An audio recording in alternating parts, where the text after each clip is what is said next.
आज के अध्ययन के लिए व्यवस्था विवरण की पुस्तक उसका 32 अध्याय 7 पद से हम लोग देखेंगे हड्डियों का बाइबल से तात्पर्य। तात्पर्य क्या है हड्डियों का बाइबल से? जो कोष्टक में है वो है कि हम वाचा को कैसे दूसरे को सौंपते हैं। इस विषय में आज का हमारा अध्ययन होगा। मनुष्य के पाप में गिरने के बाद से हम मनुष्यों ने, या फिर ये कह सकते हैं कि मनुष्य ने परमेश्वर के अनुग्रह को, परमेश्वर की दया को पूरी तरह से भुला दिया है। वो भुला दिया है कि परमेश्वर कैसे हमारे ऊपर दया करता है, हमें किस प्रकार से परमेश्वर की आराधना करना चाहिए, या फिर हम वो सारी आशीषों को भूल चुके हैं जो परमेश्वर के द्वारा हमको मिलती हैं। और ऐसा है कि हमें चाहिए कि हम उन सब चीजों को याद करके अपने आप को फिर से प्रभु के हाथों में समर्पित करें और अपने आप को प्रभु के सामने लेके जाएं। हम जब परमेश्वर की सारी आशीषों को भूल जाते हैं या फिर हम याद नहीं करते हैं, ये सबसे पहला कदम होता है जब हम परमेश्वर से दूर होने लगते हैं। इसलिए बहुत जरूरी है कि जो वचन हमने परमेश्वर से प्राप्त किया है उसे याद करें, उसे ध्यान दें और परमेश्वर की सारी आशीषों को अपने जीवन में प्रकट करें। जैसे कि पिछले दिनों में जब हमारे सीनियर पासवान हमारे साथ थे और जो परमेश्वर का वचन उन्होंने हमारे साथ बांटा था, उन वचन को हमको याद करना है और उसके बाद फिर परमेश्वर के उन आशीषों को याद करना। हम देखिए उत्पत्ति में कैसे परमेश्वर ने अपने वचन को सबसे ज्यादा महत्व दिया और उसने किस प्रकार से वहां पे अपना अनुग्रह दिखाया। और जब ऐसा अगर हमारे जीवन में होता है तो हम परमेश्वर के वादे को भूलने लगते हैं। हम देखते हैं कि किस प्रकार से उत्पत्ति के बाद जब परमेश्वर के एक वंशज, या फिर यूं कहें कि जब जल प्रलय आया तो परमेश्वर ने एक लोगों को चुना जो परमेश्वर के लोग कहलाएंगे। लेकिन जब वो भी इस संसार में फलने फूलने लगे उस जल प्रलय के बाद, तो वो भी इस दुनिया में, या फिर यूं कह सकते हैं कि संसार के लोगों में मिल गए और वो परमेश्वर के सारे वादों को भूल गए। और इसका ये नतीजा निकला कि उत्पत्ति की पुस्तक उसके 11 अध्याय में हम पाते हैं किस प्रकार से बाबुल का खंबा या फिर बाबुल का गुम्मद बनने लगा। और ये लोग चाहते थे कि वो परमेश्वर के तुल्य पहुंच जाए, वो परमेश्वर जिन्होंने उनके ऊपर अनुग्रह दिया है। और इस प्रकार से हम देखते हैं कि परमेश्वर के लोग भी परमेश्वर के खिलाफ खड़े हो गए। लेकिन फिर हम उसके बाद देखते हैं उत्पत्ति के 12वें अध्याय में कि किस प्रकार से परमेश्वर ने इब्राहिम को बुलाया और उसे उस प्रतिज्ञा किए हुए देश में लेके गया, क्योंकि वो उस मनुष्य के बारे में जानता था। और हम इस बात को देखते हैं कि जब वो प्रतिज्ञा किए हुए भूमि की तरफ वो जा रहा था, देश की तरफ जा रहा था, परमेश्वर ने 7 अलग अलग जगहों पे इब्राहिम के साथ वाचा बांधी। और इन सब वाचाओं में जो सबसे महत्वपूर्ण वाचा है वो मशाल की वाचा है। ये जो वाचा है, मशाल की वाचा है, एक ये छुटकारे का एक ब्लूप्रिंट दिया गया है जो परमेश्वर ने इस्राएलियों के लिए किया था। और ये वाचा जब उसने इब्राहिम के साथ रखी थी। और जैसे कि आज हम इस अध्ययन को करेंगे कि मशाल की वाचा क्या होती। हम जब अंत के दिनों में हैं तो इस वाचा के बारे में जब हम अध्ययन करते हैं तो हमें इस बात को समझना है कि इन अंत के दिनों में हम जो कि अब्राहम के वंशज हैं, हमारे लिए इस वाचा में परमेश्वर ने क्या रखा है। और इस प्रकार से हम देखते हैं कि यूसुफ की हड्डियों का जो जिक्र है वो इब्राहिम के साथ मशाल की वाचा जो परमेश्वर ने बांधी थी उसका संपूर्ण होना बताता है। हम जब ये देखते हैं इन सब बातों को तो इसके साथ परमेश्वर की जो वाचा इब्राहिम के साथ थी वो जुड़ी हुई हमें दिखाई देती है। तो आइए आज के इस संदेश में हम इस बात पे चर्चा करेंगे कि आखिर इन यूसुफ की हड्डियों का क्या रहस्य है, बाइबल इसके बारे में क्या बताती है या फिर क्या समझाती है। तो सबसे पहला जो बिंदु है हम इन हड्डियों के विषय में देखेंगे कि बाइबल का क्या तात्पर्य है, बाइबल इन हड्डियों के विषय में क्या कहता है, बाइबल की समझ इन हड्डियों को लेके क्या है। तो चूंकि हम जानते हैं कि जो बाइबल है वो पुराना नियम का अधिकतर भाग जो इब्रानी भाषा में लिखा गया है, हिब्रू भाषा में लिखा गया है। तो इब्रानी भाषा में जो हड्डी है उसको स्टीम कहते हैं। स्टीम जो शब्द है उसका उपयोग किया गया हड्डी के लिए, जिसका तात्पर्य होता है प्रगटीकरण या फिर सच्चाई, या आपके शरीर में प्रकट हुई वो हड्डी। इस हड्डी का जिक्र हम बाइबल में सबसे पहले आदम की बगीचे में देखते हैं, जब आदम की पसली से परमेश्वर ने हव्वा को बनाया था। और जब उसका रचना हुई तो आदम की हड्डी में से वो बनी हुई स्त्री थी। जब हवा को परमेश्वर ने आदम के सामने लेके आए तो आदम उत्पत्ति की पुस्तक उसका 2 अध्याय 23 और 24 पद में इसने कहा, क्योंकि ये मेरी हड्डी में की हड्डी है और मेरी मांस की मांस है, इसलिए इसका नाम हवा रखा जाएगा। और 24 पद इस प्रकार से कहता है, क्योंकि इसी कारण मनुष्य अपने माता पिता को छोड़ के स्त्री के साथ बना रहेगा और वो एक देह होंगे। एक देह बहुत ही महत्वपूर्ण बात होगी, और जो ये एक देह का बनना है यही एक वाचा को प्रकट करता है पति और पत्नी के बीच में। तो इस प्रकार से एक वाचा की उत्पत्ति होती है, एक पति पत्नी के जीवन में एक वाचा की शुरुआत होती है। और हम में से कई लोग होंगे जिनका विवाह हो चुका होगा, तो अगर आप उन दिनों को याद करें जिस समय आपकी शादी हुई, आपकी विवाह हुआ, तो आपने अपनी पत्नी के साथ एक वाचा बांधी होगी कि मैं ये प्रतिज्ञा करता हूं कि मैं तुम्हें प्यार करूंगा, मैं तुम्हारे सुख और तुम्हारे दुख में तुम्हारे साथ रहूंगा। तो इस प्रकार की बातें ही उस वाचा का रूप देती हैं कि अब पति और पत्नी एक दूसरे के साथ एक वाचा में बंधे रहेंगे। और फिर स्त्री भी इस वाचा को बांधती है कि चाहे गरीबी हो, चाहे सुख हो, दुख हो, मैं तुम्हारे साथ रहूंगी।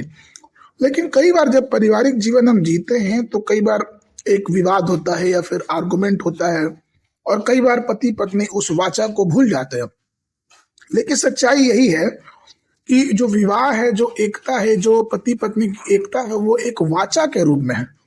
और प्रियो, पौलुस भी अपनी पत्रियों में इस पुरुष और स्त्री के संबंध को यीशु मसीह और कलीसिया के साथ जोड़ के हमारे सामने प्रकट करता है। वो बताता है, वो दर्शाता है कि किस प्रकार से स्त्री और पुरुष का जो पारिवारिक संबंध है वो मसीह और कलीसिया के साथ मिलता जुलता, या फिर यूं कहें कि मेल खाता हुआ संबंध है।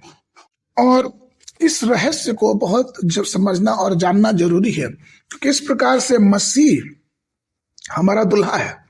और जब ये वाचा बनाई जाती है तो एक ये रहस्यमय वाचा है, जो ये भेद की वाचा है। किस प्रकार से इफिसियों की पत्री उसका 5वां अध्याय और उसका 31 और 32 पद इस बात को जाहिर करता है। पौलुस यहाँ पे कहते हैं, इस कारण मनुष्य अपने माता पिता को छोड़ अपनी पत्नी से मिला रहेगा और वे दोनों एक तन होंगे। यह भेद तो बड़ा है, पर मैं यहाँ मसीह और कलीसिया के विषय में कहता हूं। तो हम ऐसा कह सकते हैं कि जो विवाह जो अदन के बगीचे में हुआ था, वो एक वाचा का रूप है, जो प्रतिरूप है मसीह और कलीसिया के साथ जो वाचा है। क्योंकि इसलिए पौलुस कहता है कि ये भेद की बातें हैं। तो इसलिए हम ऐसा कह सकते हैं कि ये एक भेद है, और ये भेद की शुरुआत उन हड्डियों के जुड़ने से वहां से शुरू होती है।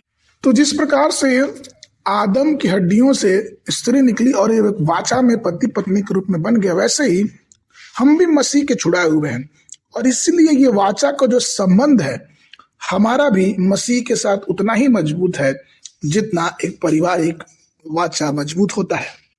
इसी विषय को आगे बढ़ाते हुए पौलुस इब्रानियों की पुस्तक उसका 4 अध्याय और 12 पद में कहते हैं, क्योंकि परमेश्वर का वचन जीवित और प्रबल और हर एक दोधारी तलवार से भी बहुत चोखा है, और वह प्राण और आत्मा को और गांठ गांठ और गुदे गुदे को अलग करके आर पार छेदता है और मन की भावनाओं और विचारों को जांचता है।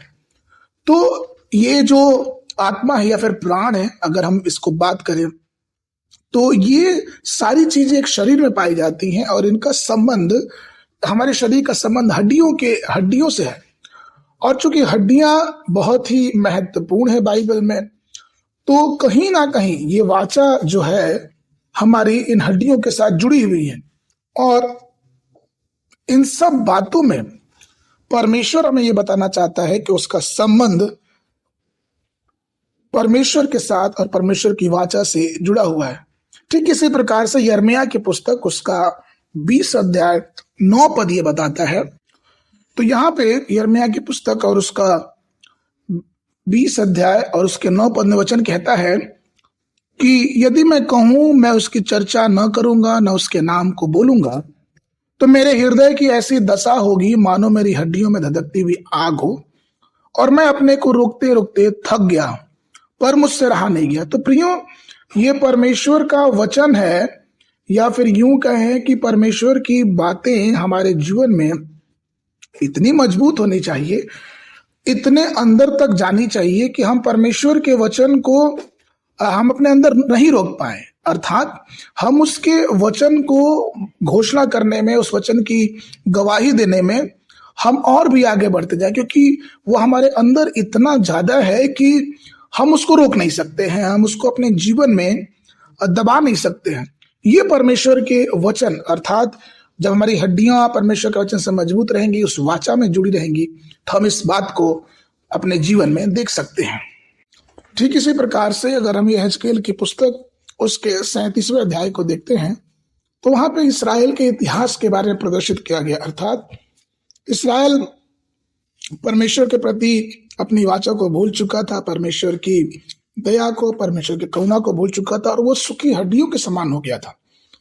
वे ऐसी हड्डियां जिनमें कोई जान नहीं है, जिनमें कोई सामर्थ्य नहीं है, लेकिन फिर भी परमेश्वर यहेजकेल को ये बताना चाहते हैं कि इन हड्डियों में भी परमेश्वर जान लेके आ सकता है। और उसने उसको दर्शन में दिखाया भी कि किस प्रकार से इन हड्डियों में परमेश्वर एक नई सामर्थ और एक नई वाचा का इस्तेमाल कर सकते हैं। और इसीलिए परमेश्वर की जो वाचा है वो बार बार इसराइलियों के साथ फिर से संबंध में जुड़ती गई, क्योंकि परमेश्वर सूखी हड्डियों में भी एक नई सामर्थ को लेके आ सकता है, क्योंकि वो परमेश्वर है और वो महान है और वो उन सब बातों में सामर्थी है।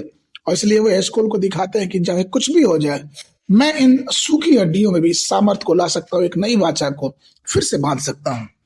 और इसीलिए नए नियम में रोमियो की पुस्तक उसका 11 अध्याय 29 पद इस बात को बताता है कि अगर परमेश्वर ने हमें एक नई वाचा के रूप में हमको बुलाया है, अपने पास बुलाया है, तो वो हमें छोड़ता नहीं है, वो हमारे साथ रहता है, वो हमारी सहायता करता है। और इसी प्रकार से अगर परमेश्वर हमारे साथ कभी वाचा को नहीं तोड़ता है, तो हमें भी चाहिए कि हम भी एक दूसरे को अपनी वाचा में, अपने प्रेम में पकड़े रहें, क्योंकि परमेश्वर जब हमें अपने पास रखता है, तो जैसे कि हम एक दूसरे के लिए दुआ करते हैं, प्रार्थना करते हैं, अपने प्रियजनों के लिए, अपने बच्चों के लिए प्रार्थना करते हैं, और हम ये चाहते हैं कि उनको परमेश्वर आशीष दे, तो प्रियो परमेश्वर हमें भी आशीष देना चाहता है।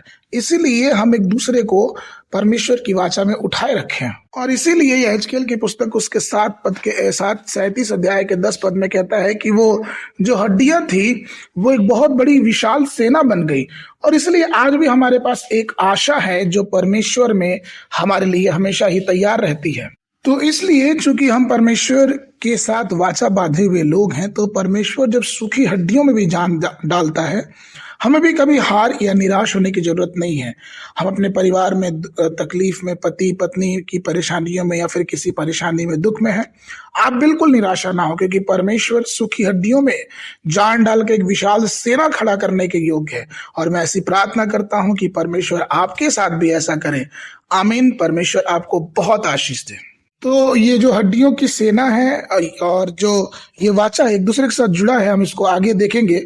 लेकिन जो दूसरी बात है जो हमें अभी देखने की जरूरत है, वो है विश्वास, हड्डियों के द्वारा विश्वास का प्रगटीकरण। हड्डियों के द्वारा विश्वास का प्रगटीकरण। हम इस बात को देखते हैं कि परमेश्वर ने इब्राहिम से वाचा में बोला था कि वो चौथे वंश में या फिर चौथी पीढ़ी में वो वापस आ जाएंगे। इसलिए हम देख सकते हैं कि ये जो वाचा है, जो परमेश्वर की प्रतिज्ञा है, वो चौथे पीढ़ी में पूरी हुई, जैसे कि इब्राहिम, इसहाक, याकूब और फिर आखिरी में यूसुफ। और हम इस बात को देख सकते हैं कि इब्राहिम, इसहाक और याकूब ये तंबुओं में रहने वाले लोग थे, और ये बहुत वर्षों तक तंबुओं में रहे। इस बात को हम उत्पत्ति के वृत्तांत में इन सब बातों को बहुत साफ साफ पढ़ सकते हैं कि कम से कम 15 सालों तक वो उस तंबुओं में रहा करते थे। और आपको क्या लगता है कि ये जितना समय इब्राहिम या फिर इसहाक या याकूब इन तंबू में रहते थे, तो अगर आत्मिक रूप से देखा जाए तो ये तंबू ही एक कलीसिया का रूप था, एक चर्च, एक प्रार्थना का स्थान, जहाँ पे इब्राहिम ने परमेश्वर के सारे आशीषों को, परमेश्वर की सारी बातों को इसहाक को बताया, और वहां से इसहाक ने परमेश्वर की सारी वाचा को या फिर उसकी प्रतिज्ञा को याकूब तक उसको लेके गया। और इन सब चीजों में हम ये देख सकते हैं कि ये सब चीजें एक तंबू के नीचे हुई, जो एक कलीसिया का प्रतिरूप दिखाई पड़ता है। और इस बात का जिक्र हम पा सकते हैं इब्रानियों की पुस्तक उसका 11 अध्याय और उसके 9 पद में, जहां पे वचन इस बात को बताता है कि विश्वास ही से उसने प्रतिज्ञा किए हुए देश में पराए देश में परदेसी के समान रहकर इसहाक और याकूब समेत जो उसके साथ उसकी प्रतिज्ञा के वारिस थे तंबू में वास किया। तो ये जो तंबुओं में वास करना था, ये असल में एक बड़े विशाल देश का प्रतिरूप था, जहां पे परमेश्वर की वाचा परमेश्वर ने इन लोगों के साथ किया था। तो विश्वास का जो सौंपना होता है, या फिर ये कह सकते हैं कि विश्वास को बांटना, बाइबल में इसको बहुत ही महत्व दिया गया है। हमें भी विश्वास को एक दूसरे के साथ बांटना है, या फिर वो अपने लोग हो गए, अपने बच्चे हो गए, अपने अगल बगल के पड़ोसी हो गए, लेकिन फिर भी इस विश्वास को हमको बांटना। जैसे कि प्रभु यीशु मसीह ने खुद कहा कि तुम जाओ और जगत में जाके लोगों को चेला बनाओ, उनको पिता पुत्र आत्मा के नाम से बपतिस्मा दो, अर्थात पहले उनको प्रभु की शिक्षाएं देना प्रारंभ करो, उनको अपने विश्वास के बारे में बताओ और उसको एक दूसरे के हाथों में सौंपते हुए आगे बढ़ते जाओ। और हम आगे बढ़ते जाएंगे, वे लोग चेला बनते जाएंगे। और इसी प्रकार से प्रेरित पौलुस भी कहते हैं कि सुसमाचार का प्रचार करो, चाहे तैयार रहें या ना रहें, परेशानियों विपत्तियों में परमेश्वर के वचन का प्रचार हमेशा ही करते जाओ। तो विश्वास को एक दूसरे के हाथों में सौंपना बहुत ही महत्वपूर्ण है और बहुत जरूरी है। तो हम आगे में इस बात को देख सकते हैं कि जब याकूब जवान था, लगभग 70-76 साल का था, तो वो अपने भाई के डर से भाग के अपने मामा के यहाँ गया। फिर वहां पे वो कम से कम 20 वर्षों तक वहां पे रह के उसने सेवा किया। और फिर हम ये देखते हैं कि फिर वो वापस लौटता है। तो कुल मिला के अगर ये देखा जाए तो 1900 BC की बात है, जब याकूब लौट के अपने पास अपने घर पे आता है। और लगभग उस समय यूसुफ जो था वो 16 वर्षों का पाया जाता है। तो अब ये प्रश्न उठता है कि जब याकूब वापस लौट के आता है इसहाक के पास, तो वो कहाँ जाता है? इस बात का जिक्र हमें पाया जाता है उत्पत्ति की पुस्तक उसके 35 अध्याय के 27 पद में, जहां वचन कहता है, आओ हम उसे इस्माइलियों के हाथ में, उत्पत्ति की पुस्तक उसका 35 के 27 में पाया जाता है कि याकूब मरमे में जो करियत अरबा अर्थात हेब्रोन है, जहां अब्राहम और इसहाक परदेसी होकर रहते थे, और अपने पिता इसहाक के पास आया। इसी बात का वृत्तांत हमें उत्पत्ति की पुस्तक उसके 25 अध्याय के 8 और 9 पद में भी देखने को मिलता है, जहां पे ये बताया जाता है कि किस प्रकार से इब्राहिम ने अपनी आखिरी सांस इस जगह पे ली थी और उसे यहाँ मिट्टी दी गई थी। उत्पत्ति की पुस्तक उसके 25 अध्याय के 8 और 9 पद में। और ये बहुत ही अद्भुत चीज है कि जब याकूब लौट के फिर अपने पिता इसहाक के घर में आया, तो इसहाक की उम्र लगभग उस समय 166 वर्ष की होगी। इतिहासकार इसी बात को बताते हैं। और चूंकि उसके 1 वर्ष के बाद इसहाक की मृत्यु हो गई, लेकिन उस समय यूसुफ जो था वो 16 साल का था। और 16 साल के रहने पे यूसुफ जो था अपने दादा इसहाक के साथ, वो जो विश्वास का जो समर्पण था, या फिर जो विश्वास की बातें इसहाक के द्वारा यूसुफ को दी गई थी। ऐसे बहुत से इतिहासकारों का मानना है कि इस प्रकार से इसहाक ने यूसुफ के जीवन में उन बचपन में ही उस विश्वास की बातों को, विश्वास की घटनाओं को जो इब्राहिम और खुद इसहाक के साथ हुई थी, उसने अपने पोते यूसुफ के साथ बताई होंगी और उसको समझाई होंगी। तो इस प्रकार से हम देख सकते हैं कि जो विश्वास की बातें या फिर विश्वास को अपने पीढ़ी से पीढ़ी तक उतारने की बात हम देख सकते हैं कि आइजक ने, इसहाक ने अपने विश्वास की बातें याकूब को भी बताई और उसके साथ साथ अपने पोते ये यूसुफ को भी बताया। और इन सब बातों को हम देख सकते हैं कि जिस प्रकार से विश्वास की परत हम देखते हैं, इब्राहिम के बाद इसहाक, इसहाक के बाद याकूब, याकूब के बाद यूसुफ और इसहाक के बाद यूसुफ को भी हम इस विश्वास की अपने के कार्यों में देख सकते हैं। तो इन सब बातों को हम देख सकते हैं। और शायद कभी कहीं ना कहीं यूसुफ इन बातों को बताता होगा कि ये जो विश्वास की बातें मैंने पाया है वो अपने दादा इसहाक से पाया, अपने पिता याकूब से पाया है। इस प्रकार से हम विश्वास को एक पीढ़ी से दूसरे पीढ़ी तक उतरते हुए देख सकते हैं। तो ये बहुत ही महत्वपूर्ण है, बहुत जरूरी है कि हमारे विश्वास को हम किसके हाथों में सौंपते हैं, या फिर हमारा विश्वास किसके लिए आशीष का कारण बन रहा है। और तब इसके बाद हम देख सकते हैं कि तब परमेश्वर मूसा को प्रकट होता है। मूसा को उन्होंने दर्शन दिया और मूसा को उन्होंने ये बताया कि देखो, मैं मृतकों का, मुर्दों का परमेश्वर नहीं हूं, लेकिन मैं जीवितों का परमेश्वर हूं। मैं एक याकूब का, मैं इब्राहिम, इसहाक और याकूब का परमेश्वर हूं, और मैं जीवितों का परमेश्वर, ये मरे हुए नहीं है, मैं जीवितों का परमेश्वर हूं। तो यहाँ से ये बात तात्पर्य निकल के आती है कि जो मसीह में है वो जीवित है, अर्थात वो जिंदा है, वो मरे हुए नहीं है। मसीह में कोई भी मरता नहीं। और यहाँ पे इसलिए ये बात और मजबूती से होकर निकल के आती है कि जो हड्डियों के साथ वाचा बांधी गई है वो कहीं ना कहीं हमारे अनंत जीवन की आशीषों के साथ जुड़ी हुई है। और यहाँ तक कि जब यूसुफ भी अपनी आखिरी सांस ले रहा था, इब्रानियों की पत्री उसका 11 उसके 22 अध्याय और निर्गमन उसका 12 के 17 पद में हम इस बात को देखते हैं कि उसने ये कहा था कि मेरी हड्डियों को लेते जाना। तो ये जो विश्वास की बातें थी वो मूसा के द्वारा हम देख सकते हैं, क्योंकि जब मूसा वहां से निकला तो ये बातें हम पा सकते हैं निर्गमन की पुस्तक उसके 12 अध्याय के 17 पद में कि किस प्रकार से मूसा ने उन सब बातों को याद रखा कि ये जो हड्डियां हैं यूसुफ को, हमको उनके साथ लेकर चलना। लेकिन यहाँ जहाँ यूसुफ और मूसा की बात है, आइए थोड़े से गहरे रूप में इसको हम समझते हैं। तो इस प्रकार से विश्वास का जो सौंपना है, हम इस बात को देख सकते हैं कि किस प्रकार से वो यूसुफ के बाद सीधे मूसा के पास चला गया, क्योंकि उसको यूसुफ की बातें याद थे कि उसकी हड्डियों को प्रतिज्ञा किए हुए देश में लेके चलना। यह हकीकत है कि मूसा ने उसकी हड्डियों को नहीं उठाया होगा, लेकिन उसके नेतृत्व में उसकी हड्डियों को लेके जाया गया। और इसलिए इब्रानियों की पुस्तक उसके 11 अध्याय में हम विश्वास के हीरो के बारे में जब पढ़ते हैं तो यूसुफ के बाद सीधे मूसा के बारे में पढ़ते हैं, क्योंकि उसकी विश्वास की बातें हम उसके द्वारा सुन सकते हैं। और इसके विषय में निर्गमन की पुस्तक उसका 12 अध्याय 17 पद कहता है कि इसलिए तुम बिना खमीर की रोटी को पर्व से मनाना, क्योंकि उसी दिन, ये जो शब्द उसी दिन आया है उसको इब्रानी भाषा में वी स्टीम हाउम कहते हैं, जो इसमें बहुत मजबूती से दर्शाया गया कि उसी दिन, मतलब जिस दिन इस्राएली मिस्र देश की गुलामी से बाहर निकलने के लिए तैयार थे। तो इस शब्द पे बहुत ज्यादा जोर दिया गया है। तो ये जो इब्रानी भाषा में है वी स्टेम है ओम, तो ये जो स्टेम है ये इब्रानी भाषा में हड्डियों के लिए इस्तेमाल किया गया है। हाँ, वो सच है कि यहाँ पे जो अनुवाद हुआ है उसमें थोड़ी सी गड़बड़ी है, क्योंकि उन्होंने पूरे सही अर्थ को यहाँ नहीं लिखा है। तो जब इस इब्रानी भाषा का हम पूरा तात्पर्य निकालेंगे तो ये कह रहा है कि जो निर्गमन है उसको हड्डियों का दिन भी कह सकते हैं। ये हड्डियों का दिन था क्योंकि उसकी प्रतिज्ञा को पूरी की गई थी उसी दिन, अर्थात उसी दिन उसकी हड्डियों को वहां से लेके जाने की तैयारी थी।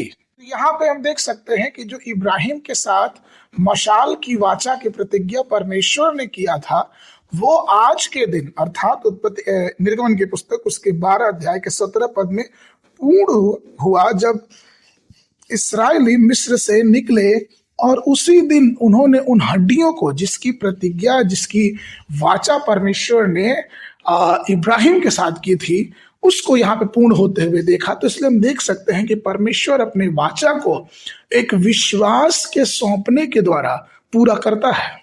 आज जब मूसा इस्राएलियों के साथ इन हड्डियों को, यूसुफ की हड्डियों को लेके जा रहा था, तो हम इन हड्डियों का तात्पर्य ये समझ सकते हैं कि हड्डियां अर्थात परमेश्वर की उपस्थिति, क्योंकि ये मशाल की वाचा की प्रतिज्ञा की हुई थी जो इब्राहिम के साथ परमेश्वर ने किया था, और उस वाचा को पूरा करने के लिए परमेश्वर ने मूसा को भेजा था। अब आप जरा ये सोचिए कि जो हड्डियां यूसुफ की थी वो इसराइलियों के साथ 56 साल तक थी। आप बोलेंगे 56 साल कैसे? तो 40 साल तो वो रेगिस्तान में या फिर मरुभूमि के रास्ते में बिताए, और उसके बाद से वो जब कनान या प्रतिज्ञा किए हुए देश में पहुंचे तो उन्होंने 16 साल लगा लिए युद्ध करके उस देश को अपने हाथों में लेने में। तो उसके बाद से कहीं जाके यूसुफ की हड्डियों को किसी अस्थायी जगह रखा गया, और यूसुफ की हड्डियों को जहां रखा गया उस जगह का नाम सिकेम था। और तब जाके परमेश्वर की जो वाचा थी, जो मशाल की वाचा थी, जो इब्राहिम के साथ की गई थी, वो परिपूर्ण हो गई। और इस तरह से हम इस बात को देखते हैं किस प्रकार से परमेश्वर ने अपनी वाचा को पूरा किया। और प्रियो, आज भी हम जो कि इब्राहिम के वंशज हैं, परमेश्वर के अनुग्रह में हम वंशज हैं, हमें चाहिए कि हम भी उस परमेश्वर की आशीषों को अपने जीवन में देखने और पहचानने पाए। वो उन हड्डियों को, अर्थात हमारे जो पिता, हमारे दादा, हमारे परदादा जो विश्वास में उन्होंने अपने जीवन को जिया है, उस विश्वास में हम भी अपने आप को पाए और परमेश्वर की आशीषों में आगे बढ़ते जाएं। परमेश्वर आप सबको आशीष दे और ये अनुग्रह करे कि परमेश्वर की जो वाचा है, परमेश्वर के जो अनुग्रह है, हम उसके साथ आगे बढ़ते जाएं और परमेश्वर में आप मजबूत रहें। यही हमारी परमेश्वर से प्रार्थना है। आमीन। परमेश्वर आप सबको आशीष दे। आमीन। और अंततः मैं ये बताना चाहता हूं कि हमें भी इब्राहिम के सच्चे वंशज बनने की जरूरत है। और ये मसाल की जो वाचा है, परमेश्वर हम जो उसके संतान है उनके द्वारा वो परिपूर्ण करना चाहता है। हम इन बातों को अपने जीवन में समझे। जब हम अंत के समय में जी रहे हैं तो परमेश्वर की वाचा को पूरी करें।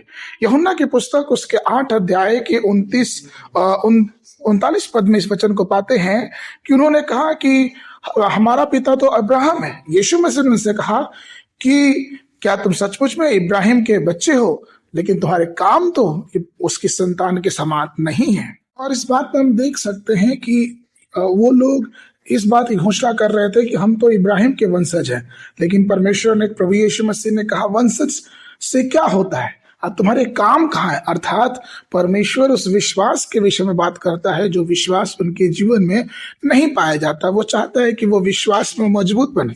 और याकूब की पत्री उसके 2 अध्याय के 26 पद में इस बात को हम देख सकते हैं कि विश्वास जो है वो कर्म बिना अधूरा है। तो विश्वास जो है वो बिना कार्य के बेकार है, अधूरा है। क्योंकि अगर हम ये कहते हैं कि हम विश्वासी हैं और हमारे जो कार्य हैं वो विश्वासियों के अनुसार नहीं लगते हैं या फिर विश्वास के अनुसार नहीं जुड़े हुए हैं, तो हमारा कार्य बेकार है। क्योंकि परमेश्वर का वचन 1 थिस्सलुनीयों की पत्री उसका 2 अध्याय 13 पद में इस बात को कहता है कि जो विश्वास करते हैं उनके लिए सब कुछ होता है, परमेश्वर उनके लिए करता है।